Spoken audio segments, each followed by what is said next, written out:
Bonjour à tous, aujourd'hui je vous propose une vidéo dans laquelle je vais vous donner des astuces simples et efficaces pour pouvoir vivre au mieux cette période de confinement. C'est effectivement une période où on peut ressentir beaucoup de stress. Stress lié à l'épidémie ou stress d'un point de vue financier par exemple. On peut ressentir de l'ennui lié à la privation de certaines activités, mais également aux restrictions de sortie. Et justement, une privation de liberté par rapport au fait de devoir rester confiné chez soi et d'avoir le droit de sortir uniquement pour certains motifs et de devoir remplir une attestation pour effectuer ces sorties. Des difficultés peuvent être éprouvées pour les couples, notamment ceux qui auparavant ressentaient déjà des tensions. Cette période de confinement peut également être difficile pour les parents qui doivent allier la garde de leurs enfants, occuper leurs enfants, plus éventuellement du télétravail. Il leur faut aussi pouvoir expliquer aux enfants pourquoi ils ne peuvent plus sortir, pourquoi ils ne retournent pas en classe et pourquoi ils doivent rester à la maison. Pour ces deux derniers points, les difficultés pour les couples et pour les parents avec leurs enfants, j'ai réalisé une seconde vidéo dans laquelle j'essaierai de vous donner là aussi des conseils et des réponses aux questions que vous pouvez vous poser. Et bien évidemment le manque du lien social qui est très important pour la plupart des personnes, notamment pour les personnes qui sont isolées.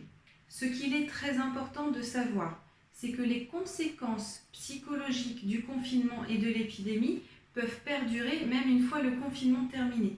C'est pourquoi il est très important de pouvoir agir dessus tout de suite. Les conséquences du confinement peuvent être d'ordre émotionnel, un épuisement émotionnel, l'apparition de colère, de l'irritabilité, de la mauvaise humeur. Ça peut également être l'apparition de stress ou d'anxiété d'ordre généralisé ou une angoisse massive plus spécifique. Il peut également y avoir l'apparition d'un syndrome dépressif ou bien d'un syndrome de stress post-traumatique. Le syndrome de stress post-traumatique, tel qu'on l'entend, est souvent associé au vécu d'un événement type attentat, accident de la route ou quelque chose en fait de tragique. Un événement à valeur traumatique peut être un confinement, une épidémie ou autre. C'est-à-dire que pendant cette période de confinement liée à l'épidémie, vous pouvez développer un syndrome de stress post-traumatique qui peut perdurer des semaines voire des mois après le confinement. Je vais donc vous donner des astuces pour faire en sorte que tous ces symptômes n'apparaissent pas. Dans un premier temps, je vais déjà vous donner des règles qui appartiennent plus au bon sens, mais que je tiens quand même à rappeler ici. Concernant l'hygiène de vie, c'est très important de pouvoir garder une alimentation équilibrée. Équilibrée simplement parce que l'excès de gras et de sucre peut avoir un impact sur l'humeur. Donc si vous mangez de manière diversifiée et équilibrée, vous serez déjà en meilleure forme. Ensuite, par rapport au sommeil, essayez au maximum de garder des horaires et surtout une durée du sommeil satisfaisant. Effectivement, si vous déséquilibrez votre cycle veille-sommeil, cela peut avoir un impact sur les repères, sur l'alimentation, sur l'heure des repas, et ensuite ce peut être plus difficile pour vous de rattraper un rythme une fois que le confinement sera terminé. Ce qu'il est important aussi, c'est de dormir suffisamment. Si vous avez un sommeil qui est réparateur et suffisant en temps, vous serez plus résistant au stress. C'est déjà une très bonne chose en cette période. Ensuite, il est important de garder une activité physique. Vous pouvez très bien le faire à la maison, en extérieur. Aujourd'hui, vous ne manquez pas de sources pour pouvoir vous inspirer à la fois dans les médias, les réseaux sociaux, des applications, YouTube, bref, vous avez l'embarras du choix. Enfin, ce que je souhaite souligner particulièrement, c'est attention aux apéros. Attention à la consommation d'alcool. Je dis ça parce qu'en ce moment, les personnes font des apéros visio, des petites choses comme ça. Le problème, c'est qu'on risque d'augmenter la consommation d'alcool.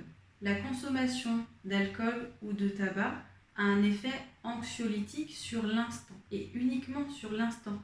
Ce qu'il est important de garder en tête, c'est que si vous augmentez vos consommations, vous risquez d'avoir une dépendance plus importante, voire vous risquez de tomber dans une addiction. Sur le long terme, cela va entraîner de l'anxiété.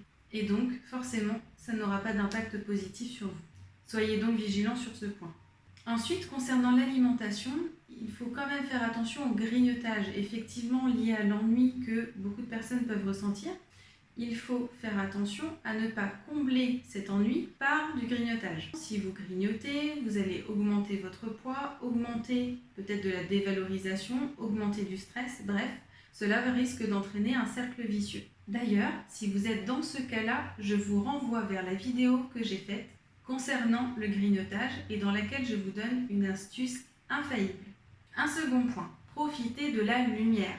Effectivement, nous avons de la chance, il fait beau. Vous allez me dire oui, mais pour les personnes qui sont en appartement, on ne peut pas profiter de ce beau temps. Si vous ne pouvez pas profiter directement des rayons du soleil, exposez-vous à la lumière du jour, près de vos fenêtres par exemple. Cela suffit. Ce qu'il faut, c'est profiter de cette lumière et être au plus près chaque jour. Nous sommes comme des plantes. Nous avons besoin d'oxygène et nous avons besoin de la lumière. La lumière, effectivement, va réguler à la fois le sommeil, mais également l'humeur. Un troisième point est celui de s'octroyer une activité plaisante par jour, au moins une. Ce qu'il faut, c'est vous faire plaisir.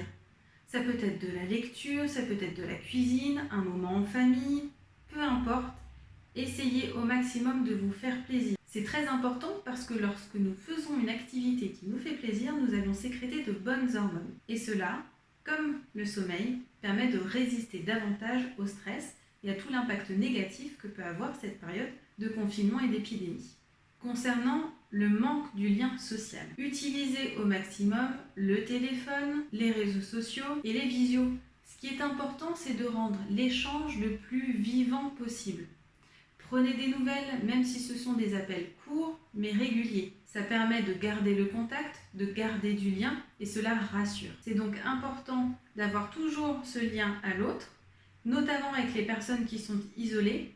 Je parlais tout à l'heure des apéros visio, il y a des goûters visio, des repas visio, bref, la visio a ici tout son sens. Enfin, un autre point va traiter des médias.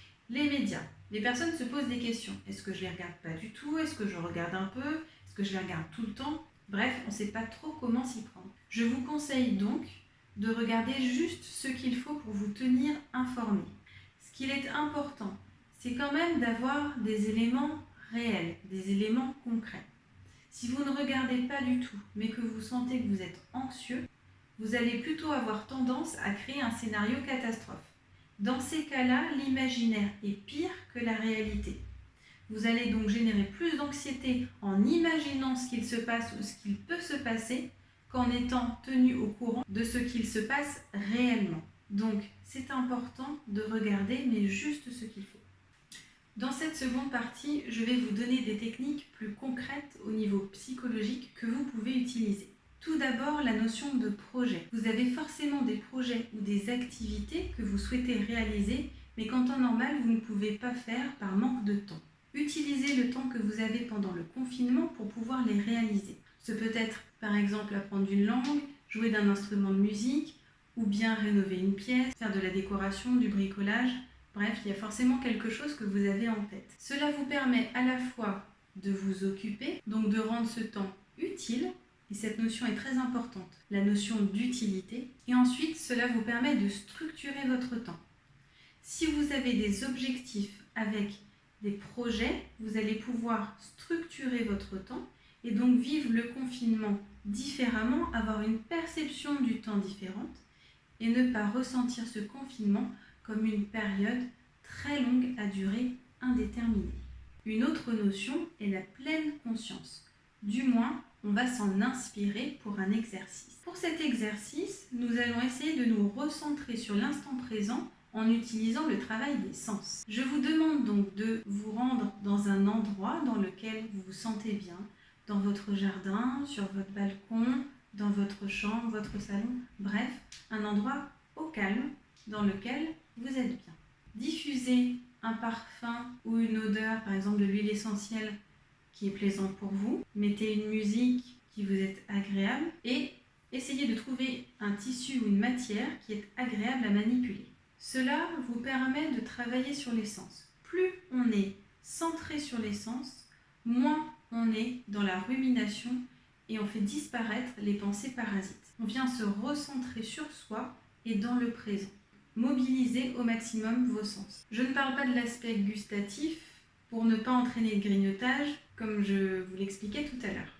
Ensuite, il faut travailler sur ce qui est concret. Je reviens un petit peu à ce que j'expliquais tout à l'heure. Lorsque l'on est trop inscrit dans l'imaginaire, on a tendance à avoir plutôt des pensées négatives, de l'anticipation anxieuse, créer des scénarios catastrophes, etc.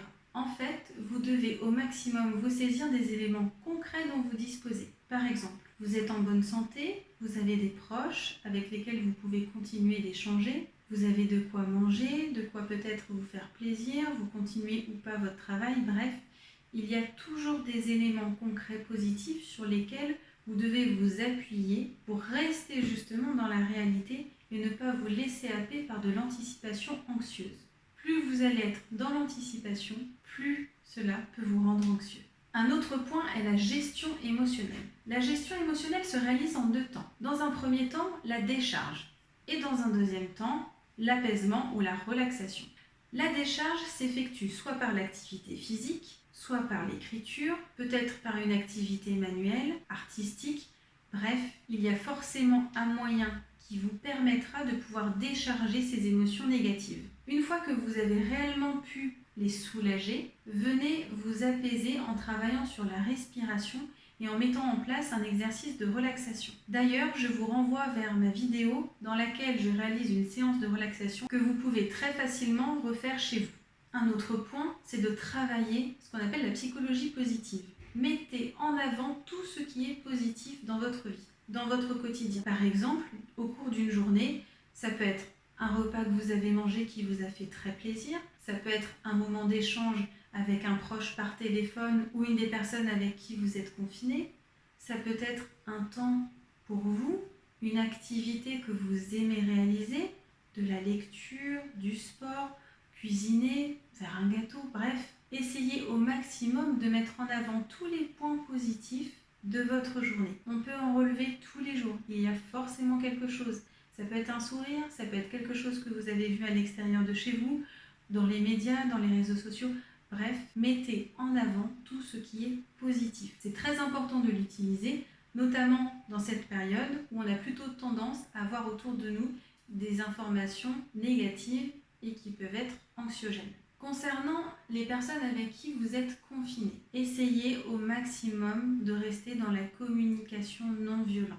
Verbalisez vos ressentis, verbalisez vos émotions, soyez à l'écoute de l'autre, soyez empathique. Il faut au maximum échanger dans le calme. Pensez vraiment que vous êtes une équipe. Si vous pouvez vous percevoir comme ça, ce sera plus simple. Si vous pouvez échanger de cette manière-là, vous aurez beaucoup plus d'empathie, beaucoup plus de compréhension et vous allez pouvoir l'un et l'autre vous rassurer, vous soutenir et surtout vous encourager, vous motiver et à vous dire bon, finalement, on va essayer de dédramatiser tout ça ensemble. Il y a un point aussi qui est très important, c'est que le fait d'être confiné, on ne l'a pas choisi. On peut subir véritablement cette situation. Tout comme de sortir. On peut sortir, mais pour des motifs particuliers et qui nécessitent de remplir une attestation. Cette situation, qui est un petit peu particulière et que beaucoup de personnes n'ont jamais vécue, est forcément difficile. Et surtout, elle est subie. Si vous pouvez penser le fait d'être confiné et de rester chez vous comme un geste altruiste, c'est-à-dire qu'en restant chez vous, vous sauvez des vies, vous empêchez ce virus de se propager, vous redevenez acteur de votre situation et cela peut être un peu plus simple à accepter. Et enfin, pensez à rire, pensez à sourire, pensez à regarder des comédies, des humoristes. Plus vous allez pouvoir rire, sourire, plus vous allez sécréter de bonnes hormones et plus ça va vous permettre de résister à l'anxiété, au stress, etc. En conclusion, vous devez respecter des règles de bon sens, plus appliquer des techniques plus psychologiques pour pouvoir vivre ce confinement le plus sereinement possible. J'espère que cette vidéo va vous permettre de pouvoir vivre plus sereinement cette période de confinement. Et surtout, si vous avez des questions, n'hésitez pas à me les afficher en commentaire ou bien à me contacter directement sur mon adresse mail. En attendant, je vous dis à bientôt et prenez soin de vous.